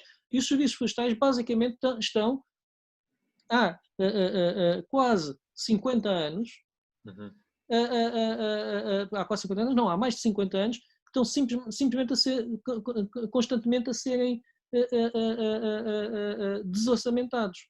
E é claro que hoje em dia a população, do ponto de vista eleitoral, o desinvestimento nos florestais, os eleitores não notam, não têm que éramos uma população rural e que as pessoas precisavam da floresta para combustíveis, as pessoas precisavam, ainda havia população a viver nos baldios e as pessoas estavam lá a ver o que é que se passava. O Estado não se podia negligenciar os serviços florestais porque isso era visível aos eleitores. Hoje em dia os eleitores já não se apercebem. Já não se apercebem. Oh Pedro, desculpa lá estar a tentar interromper-te, mas ainda temos muitas pessoas que querem intervir. O Gil Machado também tinha feito uma pergunta bastante interessante, não sei se algum dos dois quer comentar. Deixa-me, Nuno, só uma coisa, eu não respondi à questão do Álvaro Costa.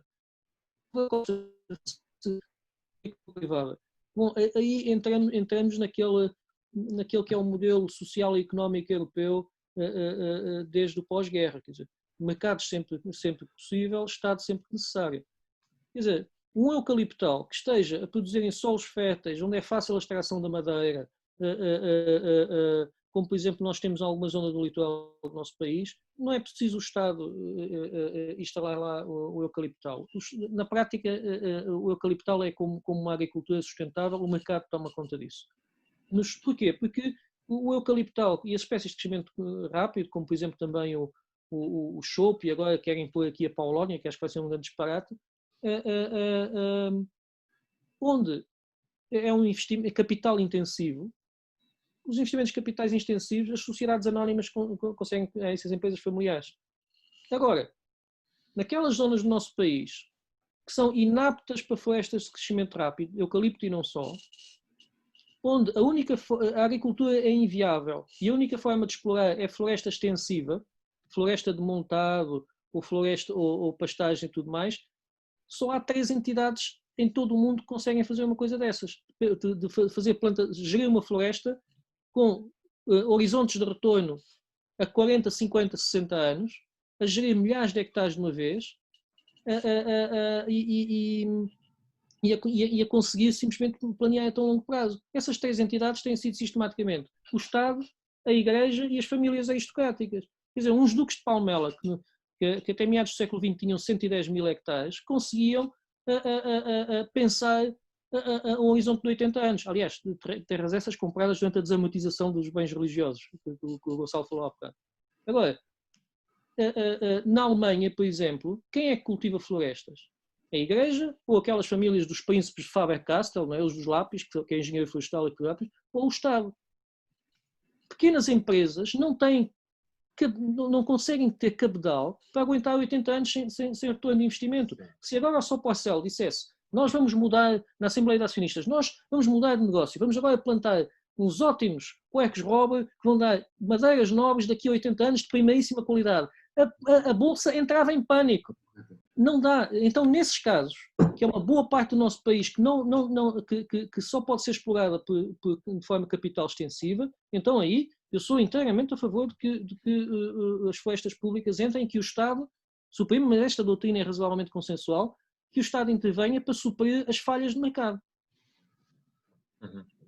Ok, compreendido. Algum dos dois quer pronunciar? Passava ao Virgílio Machado. Boa noite a todos. Eu tinha 2 questões para colocar. Uma é que eu não percebo qual é a diferença entre a facilidade em expropriar toda a espécie de terrenos para fazer autoestradas e a dificuldade em fazer a mesma coisa para fazer florestas ou aquilo que o Estado entender. A outra é que eu agradecia muito se alguém me pudesse indicar alguns documentos, de preferência que possa ter acesso pela web, onde seja abordada a questão dos custos e dos benefícios do combate aos incêndios florestais e, portanto, com um completo esclarecimento sobre quem suporta esses custos e quem ofere dos benefícios no nosso país. Muito obrigado. É tudo. Obrigado. Gonçalo, queres começar tu? É o facto que há expropriações para autoestradas. Portanto, eu penso que em termos jurídicos até é mais fácil, com o regime florestal, fazer uma expropriação para a floresta. É a vontade política. É uma questão de vontade política. Basicamente é só isso. Ou seja, os nossos governos não estão interessados em investir em floresta. É só isso. Mais nada. Em relação eu não sei se o Pedro tem alguma coisa a dizer sobre isso. Em relação às propriedades, há uma questão que aqui em relação às expropriações, uma questão importantíssima. Porquê é que o Estado não faz expropriações para a floresta? Bom, eu creio que a floresta não tem protagonismo político suficiente. Tem quando morrem pessoas, de resto as pessoas não prestem atenção, que aliás, é preciso ver que nós em Portugal, isto é um problema extensível também à agricultura. Reparem que a área urbana do nosso país é 5%. A área agrícola, florestal e inculta do nosso país é 95%. Mas, ao mesmo tempo, a floresta e a agricultura contribuem com apenas cerca de 5% do PIB, Produto Interno Bruto Português. Ou seja, é uma proporção de Pareto.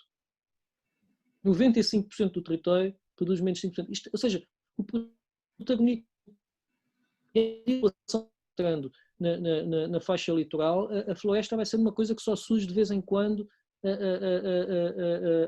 nas televisões, assim, rodeada de grande dramatismo e que depois imediatamente se muda de canal quando há futebol. Aliás, foi preciso, para os incêndios terem protagonismo, foi preciso morrer dezenas de pessoas, não é? Senão só passava o futebol e o Jorge Jesus e não sei o que mais. Agora,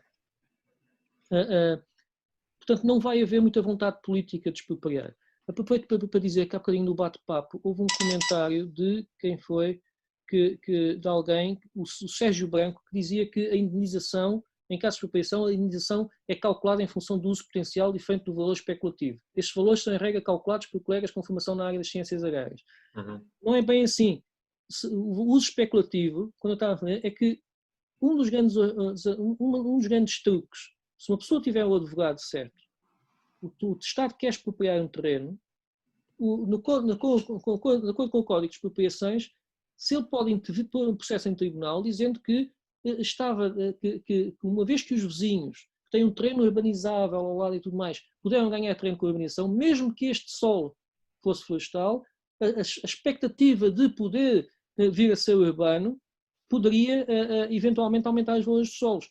Houve pessoas a fazer fortunas em Portugal, por exemplo, ali ao longo, sei lá, em Leiria, à medida que se sabia que se ia construir a autoestrada, pessoas que iam comprar pinhais por tuta e meia e depois pedir alvarás de loteamento e pedidos de informação prévia e tudo mais, qualquer documento que atestasse a possibilidade daquele terreno valer muito mais do que valer para o solo florestal. É como, por exemplo, ali quando se foi construir a ponte sobre o Tejo, a ponte ferroviária, que saía ali em Marvila e entrava na Moita, todo o corredor ferroviário estava cheio de pedidos de alvará de loteamento, toda a gente queria lotear os terrenos, urbanizar no futuro corredor rodoviário. Porquê? Porque a partir do momento em que o alvará de loteamento é dado, o terreno passa a valer milhões.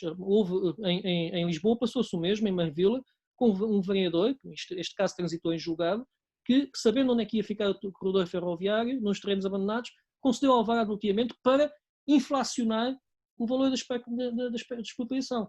Portanto, expropriar é uma loucura com as manobras que se podem fazer. Porque é que há corridas a pessoas a querem comprar terrenos na Ota e no Rio Frio e tudo mais? Que é para depois terem alvarás de loteamento e exigirem fortunas ao Estado pela expropriação. Agora, mas o Virgílio Machado dizia, qual é a facilidade? Bom, a facilidade é que as pessoas estão mais dispostas a dar mais votos, expropriar para obras públicas do que expropriar para florestas. E de qualquer forma, a partir do momento em que o Estado vai expropriar para florestas, com estas manobras dilatórias, com estas manobras jurídicas para tentar inflacionar o valor dos solos, o Estado acaba por expropriar terrenos para florestas a preços astronómicos. Outra questão que nos colocou o Virgílio Machado sobre os custos-benefícios dos combates a incêndios, essa é uma questão absolutamente fulcral, que é saber estes rios de dinheiro, estas centenas de milhões de euros que estamos a gastar anualmente com os incêndios, não é apenas a prevenção e combate a incêndios que são caros, não é? É depois os danos e depois os custos de oportunidade económicos que isto engendra. Essas contas não estão feitas, mas precisam de ser feitas. Porque, por exemplo, neste momento, há questões de responsabilidade civil importantes. Um indivíduo, vamos supor que o indivíduo tem uma infraestrutura agrícola, uma abuaria, uma estufa, o que seja, montada num terreno rústico. E o proprietário do terreno ao lado mantém o terreno abandonado, sabendo-se duas coisas. Uma, o terreno deve ser cultivado de forma economicamente sustentável e, ao ser cultivado ou ser aproveitado, reduzir o risco de incêndio. Não. O terreno é mantido abandonado, aumenta o risco de incêndio. Vem o incêndio, consome, destrói o património do vizinho e quem assume a responsabilidade por isto? Esta é uma situação, de facto, dramática. Quem é que está a pagar os custos de oportunidade e os custos do risco acrescido de incêndios pelo abandono? É porque o abandono dos terrenos, manter os terrenos incultos, sem silvopastorícia, ou sem floresta, ou sem agricultura, tem custos de oportunidade económicos, tem externalidades ambientais e tem aumento do risco para terceiros. E aí, isso levar-nos a outra questão, que é sabendo o seguinte, quer dizer, nós temos, até agora estamos a falar da relação entre o Estado e o privado. O Estado, como é que o Estado controla os usos do solo, como é que subsidia, ou regulamenta, ou financia, ou cobra tributos, o que seja. Essa é uma questão importante. Mas há outra questão, que é o relacionamento entre vizinhos. Se um vizinho tem ou não tem a obrigação de gerir o seu terreno de forma a não aumentar desnecessariamente o risco para o outro. Para os outros, claro. E essa é uma Ok, questão... Pedro, deixa-me agora dar aqui a palavra também ao pessoal. Eu dava a palavra agora ao José Castro. Olá, boa noite. Boa noite. Eu gostava primeiro até de realçar a grande qualidade política e técnica das intervenções, porque acho que não apenas em termos de informação, mas também de proposta, acho que tem sido muito interessante.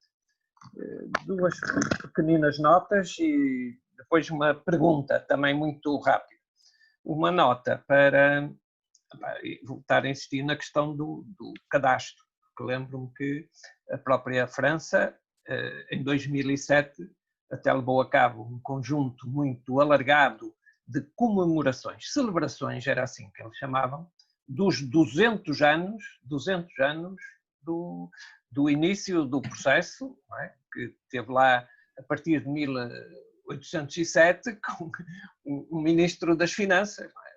O Godin, e que acabou por dar 100 milhões de parcelas, que é o número que existe na França, não é? 100 milhões de parcelas. A pergunta era, bem, como aqui ao lado na Galiza, embora com também limitações, se tem lançado aquele processo do Banco Público de Terras, aqui em Portugal também já foi aprovado na Assembleia, digamos, de uma forma ainda muito limitada, também uma proposta nesse sentido. Eu gostava de saber a vossa opinião sobre a possibilidade disto poder, pelo menos, enfim, começar a dar um outro papel também ao interesse público nesta matéria da floresta. Era só. Obrigado. Obrigado, José Castro. Isso vai precisamente ao encontro daquilo que o Gonçalo referiu. Pedro Marques também fez algumas intervenções aqui, não sei se quer fazer algum comentário. Boa noite a todos. Os comentários foram no sentido do que referi, que realmente julgo que, para além da vontade política, ela só poderá aparecer se houver vontade social que faça obrigar a mudança da política, porque acredito perfeitamente que será possível expropriar para a floresta. A floresta tem muitas funções que não cabe a empresas garantir, a proteção dos solos, as águas, a aquicultura e tudo mais, e portanto tem que haver vontade social para forçar quem nos gere a cumprir esses desígnios. O cadastro tem que ser encarado como um investimento e não como um custo. Enquanto for encarado como um custo, nunca será uma realidade. Se for encarado como um investimento que permita depois obter ainda mais receitas, julgo que aí sim poderá ser uma realidade. Basta ver os colegas espanhóis, qualquer entidade que queira construir uma determinada infraestrutura tem que utilizar o cadastro e tem que o pagar pela sua utilização. E, portanto, julgo que há várias formas de gerir e já era só. Obrigado. Obrigado, Pedro. Gonçalo, queres começar? Não sei se consegues, na tua intervenção, meter os teus slides, que ainda faltam. Porque acho que então eu vou passando os slides e só para... Estava a dizer que isto é uma floresta. Vocês podem ver como é que estava antes aqui no Pinhal. É uma fotografia que eu tinha tirado antes de arder.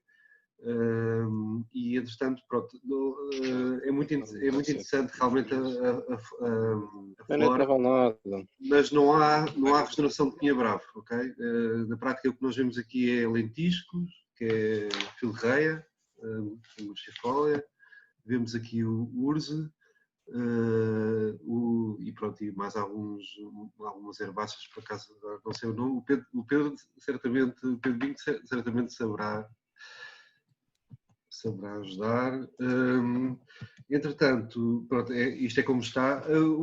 Também responder a uma pessoa do José Castro, não, Fernando Correia, peço desculpa, o próprio engenheiro Tiago Oliveira, presidente do Conselho Diretivo da AGIV, ele diz que nada serve termos um modelo de prevenção e combate se a paisagem não mudar. e que a paisagem tem que mudar em 3 perspectivas: floresta gerida, conservação da natureza e silvopastoriça. O engenheiro Tiago Oliveira tem muita experiência no combate aos incêndios, e se ele diz que realmente a paisagem tem que mudar, é porque o que acontece é que essas kilowatts, 60, eu não sou especialista em incêndios, mas esses 60 mil kilowatts que falou na frente de fogo, só são possíveis acontecer porque exatamente não há gestão e a paisagem não vai mudar. Okay? Relativamente ao José Castro, queria agradecer os seus elogios, e relativamente ao Banco de Terras, daquilo que eu lhe posso dizer é que, daquilo que eu tenho visto, os preços das terras são exorbitantes, e depois vou à França e uma terra florestal 1000 vezes melhor custa metade do preço. Fernando Correia, Fernando Correia já falei agora. A Maria Teresa Golão, é assim, de facto a par pública tinha imensa área florestal, que era uma empresa chamada Lazer e Floresta. É assim, para ter uma ideia, tinha 40 mil hectares, deixa eu ver aqui as minhas notas, 40 mil hectares de floresta, okay, que na prática vieram da privatização da Portecel, são áreas que eles não lhes interessavam, mais 2.500 hectares arrendados. E elas foram para a parte pública. Imediato, é assim, portanto, para capitais públicos ela pertencia, mas é um bocadinho semelhante à questão das ordens que eu falei da guerra liberal. Portanto, o Estado recebeu 40 mil hectares da Portecel, mas a primeira coisa que fez foi começar a vendê-los, e atualmente desses 42.500 tem apenas 14 mil. Se tivessem feito aquilo, duplicavam, o governo que transformasse isso em matas nacionais, duplicava a área florestal nacional no ano, era uma coisa espetacular. Mas pronto, de facto foi tudo vendido, alienado, como os nossos governos têm gostado de o fazer, e agora criaram a Florestal. Pronto, a Florestal é uma empresa supostamente pública que vai gerir a floresta. Eu não tenho nada contra o facto de ser uma empresa. Eu não defendo um ICNF por ser um nome de instituto ou por ser uma empresa. É assim, há vários modelos diferentes. Por exemplo, o Forest Service é uma empresa completamente estatal, pronto, nos Estados Unidos. A ONF, a Ofício Nacional da Forêt, é uma empresa. Pronto. Agora, é uma empresa transparente, é uma empresa de qualidade, é uma empresa que herdou em 1960 portanto, toda a experiência anterior. Assim, a Florestal é criada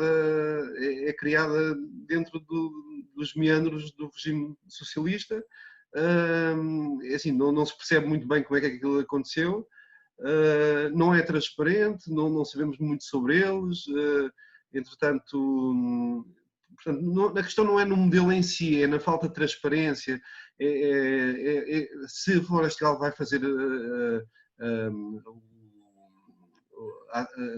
atuar nos 14 mil hectares pronto, e já agora aproveito para dizer que todos os terrenos que forem encontrados sem dono conhecido vão passar para a gestão da Florestal, que é o decreto-lei que foi aprovado na Assembleia da República. O governo diz que foi feita muita plantação, ele diz que já plantou 1000 hectares, mas não. A verdade é assim, fez muitas riscas, nem precisava tê-lo feito, não é? Mas as riscas são válidas e cómodas. Na minha opinião, não acho nem sequer é necessário este tipo de preparação de terreno. Os terrenos são muito permeáveis, portanto nem sequer um trator precisava de lá passar. Mas pronto, o que é certo é que as riscas são boas porque dá para ver que não há praticamente plantas nenhumas. Ali no verde é onde está uma planta. Assim é interessante, uma pessoa vai lá e vê, e olha, está aqui uma planta morta, pronto. Aqui esta está viva, pronto. Mas é assim, a plantação está uma desgraça. O governo fala em números, diz que plantou 1100 hectares. Na prática, é assim, ele mesmo, o próprio ICNF, praticamente não fez absolutamente nada. É assim, foi empresas, foi voluntariado, foi esse tipo de ações. Esta fotografia não é do Pinhal de Leiria, mas isto é no Brasil, é uma fotografia de uma fazenda onde eu vivi durante vários anos. e pronto, eram terrenos de areia com pinheiros também. Aqui, outra vez, de Mata Nacional de Leiria, eles estão a fazer alguns trabalhos agora de limpeza das acácias, pronto, na área que não ardeu. Isto é a Juntação Pedro Moel, isto é o ICNF que está a fazer, ou seja, subcontratou empresas, mas o próprio ICNF não está... Há um certo caos, não há funcionários do CNF próximos dos empreiteiros, há assim uma certa dificuldade, o ICNF não tem capacidade de decisão imediata, as coisas não poderiam funcionar melhor. O governo tem que saber dizer assim, é a Florestal, mas tem que falar com os outros partidos, tem que haver é o ICNF que vai tratar das florestas públicas, é a Florestal, como é que é, e tem que ser discutido. Isto é o mesmo corte das acácias, mas esta já foi feita há mais meses e está tudo a arrebentar. Pronto, agora eu não sei muito bem o que é que eles vão fazer, mas era bom que fizessem uma manutenção ou com herbicida, ou fizessem um fogo controlado aqui nesta área daqui a um ano, para arrebentar mais germinação, para tentar acabar com o banco de sementes, e o fogo controlado é muito importante na Mata Nacional de Leiria. É muito importante haver fogos durante o inverno, chamado fogo frio, para manter a área segura. Entretanto, eu também queria falar de uma petição dos serviços florestais. É uma petição que foi apoiada por imensas pessoas. Há muitos subscritores, presidentes das ordens florestais, especialistas da ciência do fogo, como o José Cardoso Pereira, Paulo Fernandes, a secretária das florestas. São imensas pessoas que já assinaram, e eu convido-vos a assinar a petição. Têm que escrever aqui. Escrevam isto no vosso... automaticamente são linkados para esta página. Se quiserem ler o texto, carregam aqui na zona que está amarelo e depois leem o texto, e acho que vale a pena. Pronto, de resto vou passar a palavra para o Pedro. Ok, obrigado, Gonçalo. Temos aqui muitas questões para serem tratadas. Eu comecei o que o José Castro falou sobre a questão do banco de terras ou bolsa de terras. Eu penso neste momento ainda não seria tão é preciso ver que também a questão de que é a bolsa de terras na Galiza e também em Portugal funcionou de formas diferentes. Em Portugal, a bolsa de terras tem estado essencialmente a funcionar com terrenos públicos que o Estado não tem estado a cultivar, ao passo que na Galiza tem estado a funcionar essencialmente com terrenos privados, que os privados colocam na bolsa de terras. Na Galiza pretendeu-se, com a figura do banco de terras, chamar ao cultivo terras privadas que não estavam a ser cultivadas. Em Portugal serviu-se basicamente para tentar arrendar terras públicas. Ou seja, não são modelos comparáveis. Por outro lado, a ideia de criar um banco de terras é criar uma terceira via entre manter os terrenos privados, mas incultos, na posse de proprietários, ou expropriá-los. Nesse caso, o que se faça é que os terrenos continuam na propriedade privada, mas passam a ser arrendados por terceiros. Mas também havia aqui uma componente ideológica muito forte. É preciso ver que quando se começou a falar isto, há 15 anos, estávamos no apogeu daquela fé intensa que havia até há 15 anos, até basicamente ao colapso do Lehman Brothers, em que tudo que é privado é bom e tudo que é Estado é mau.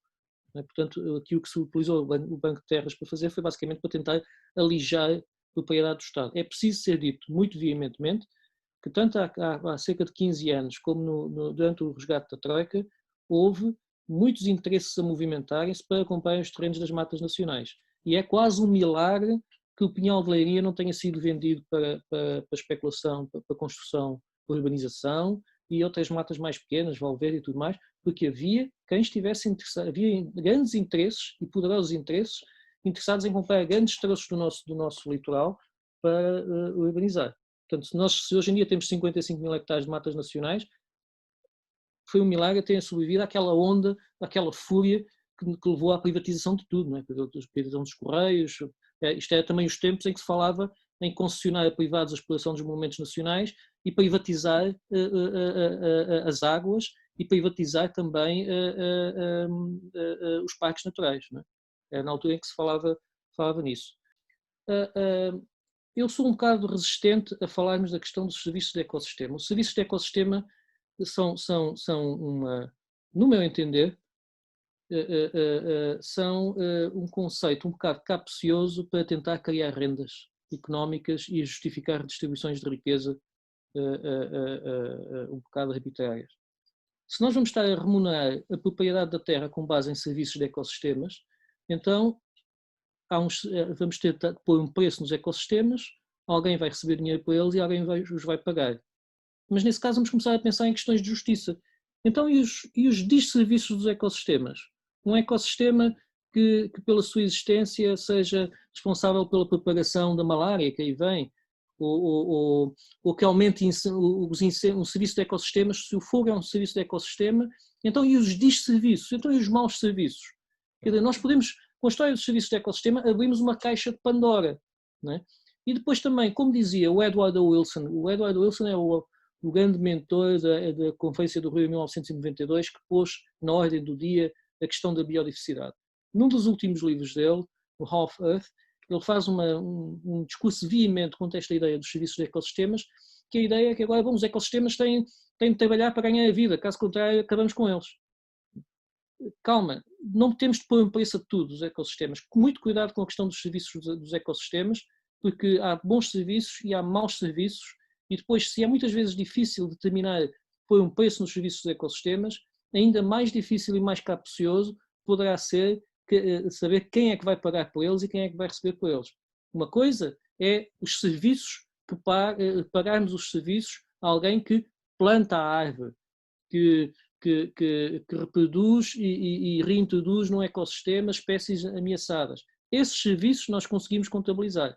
Mas agora, os serviços de ecossistemas em abstrato, como se os ecossistemas fossem um assalariado que tem de ser remunerado, é uma metáfora, digamos que é uma metáfora perigosa e que se presta a uma data perigosa, ideologicamente motivada e que pode gerar distorções de mercado e distorções políticas perigosas.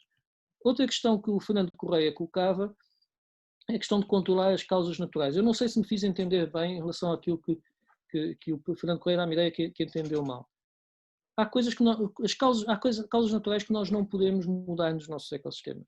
Nós não podemos mudar o padrão climático, não no curto prazo, não conseguimos controlar. Nós não conseguimos controlar a temperatura, não conseguimos nem a umidade relativa da atmosfera. Não podemos usar aquelas três componentes para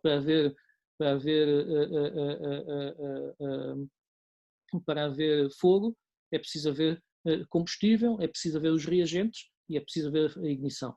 Agora, há coisas aqui que nós não conseguimos controlar, não conseguimos controlar o clima, mas nós conseguimos controlar os combustíveis que estão presentes no território quando o incêndio vai começar e depois podemos escolher os modos como vamos combater esses mesmos incêndios. Agora, alguns fatores naturais nós não podemos mudar, designadamente o facto de estarmos num clima de tipo mediterrâneo e, por outro lado, estarmos numa zona onde as espécies autóctones são, na sua maioria, em grande medida, espécies pirofíticas e algumas das quais até de tal forma adaptadas aos incêndios que até é como se favorecessem o risco de incêndios. Por exemplo, a esteva, o Cistus ladanifer, é uma espécie que no pico do calor liberta gases voláteis altamente inflamáveis e que a sua presença aumenta os riscos de incêndios. Nós não conseguimos fazer com que deixem de existir estevas no Mediterrâneo, mas podemos controlar a sua densidade. É isso que eu quis dizer. Outra questão que o Fernando Correia falava era dos incêndios de pedrógão e da ocupação de solos de pedrógão. E falava-me da questão da intensidade na frente de fogo em termos de kilowatts.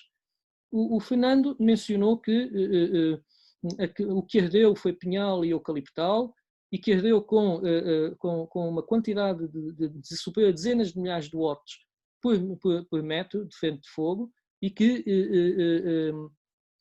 são uma quantidade de watts que de facto não pode ser controlável. Eu até, só a título de curiosidade, para aqueles que tiverem interesse, posso partilhar aqui uma tabela que indica quais são os tipos de incêndios normais e a partir de que intensidade de fogo é que nós deixamos de conseguir controlar o fogo. Né? Portanto, a partir dos entre 4.000 a 10.000 watts já começamos a ter uma dificuldade extrema em controlar, a partir dos 10.000 watts, esqueçam, já não conseguimos controlar, e de facto os incêndios que nós assistimos em Pedrógão já foram incêndios do tipo 5, 6 e 7, de acordo com esta escala. Portanto, já havia uma intensidade de fogo. Mas agora, o que o Fernando Correia talvez não saiba é que, de facto, ali as árvores dominantes eram o pinheiro e o eucalipto. O que o Fernando talvez não conhecesse a zona, e eu conheço muito bem porque casualmente até tinha estado a fazer trabalhos de campo pouco tempo antes dos incêndios, ali, é que o subcoberto eram urzais, tujais e gestais densíssimos. E aliás, até desse um facto curioso, que poucas semanas antes daqueles incêndios eu tinha estado em trabalhos de campo com incêndios, mesmo junto à aldeia do Pobral, naquele troço de estrada onde morreram algumas dezenas de pessoas. E eu lembro claramente, isso foi quase sinistro, estar a apontar para os meus alunos, vejam aqui estes pinhais em pelo de cão, vejam aqui estes urzais com mais de 2 metros de altura, a quantidade de energia que isto vai libertar se arder. E de facto ardeu. E portanto, Fernando, o que eu quero dizer com isto, Fernando, é que de facto, como é que eu vou voltar aqui ao... Desculpem lá, eu queria voltar aqui. Okay. O que queria de facto dizer é que ali havia o extrato arbóreo era de facto pinheiro e eucaliptal, mas o subcoberto estava dominado por matos.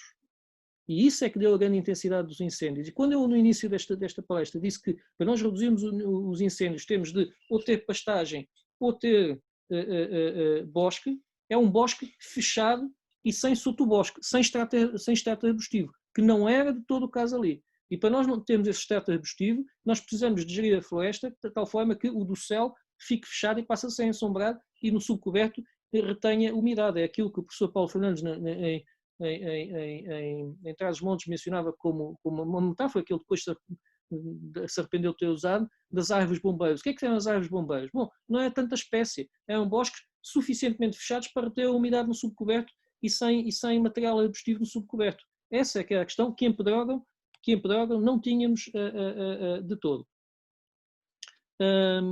Outra questão, se devia haver, se a Floresta Gala, a Floresta Atlântica e os serviços e o Instituto de Conservação da Floresta deviam existir separadamente ou ser aglomerados, isso seria outra discussão. Eu sou da opinião que sim, mas isso já seria uma questão de discussão. Também não, é preciso dizer que tem havido má gestão dos 55.000 hectares de matas nacionais, também por aquilo que já falámos há bocadinho com o Gonçalo Castelo Branco. Desde há 50 anos que os serviços florestais, cada vez que há uma nova lei orgânica, perdem orçamento, perdem competências e vêm a ser desmantelados. Eu sou licenciado há 20 e poucos anos em Engenharia Florestal e já houve pelo menos 5 leis orgânicas. Já foi a Direção-Geral de Florestas, Direção-Geral dos Recursos Florestais, Instituto Florestal, Autoridade Florestal e agora o Instituto de Conservação da Natureza e das Florestas, porque já mudou várias vezes de lei orgânica, de estrutura e sempre tendencialmente a perder orçamento e competências. Finalmente, o Sérgio Branco fala da questão da desertificação e florestas. Sérgio, a desertificação humana é um problema, a floresta é outra.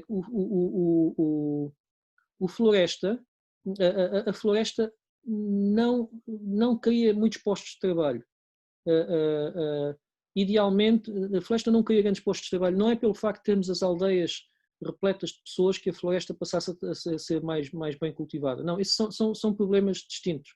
Até uma pessoa quase poderia dizer perfidamente que, como a floresta é muito capital extensiva, quanto mais desertificado, quanto menos pessoas tiver no território, mais a floresta consegue seguir uma lógica puramente silvícola, no sentido em que quanto mais pessoas houver a viver numa região florestal, mais gastos nós vamos ter em prevenção e combate a incêndios, vai haver mais riscos de ignições por negligência ou fogo posto.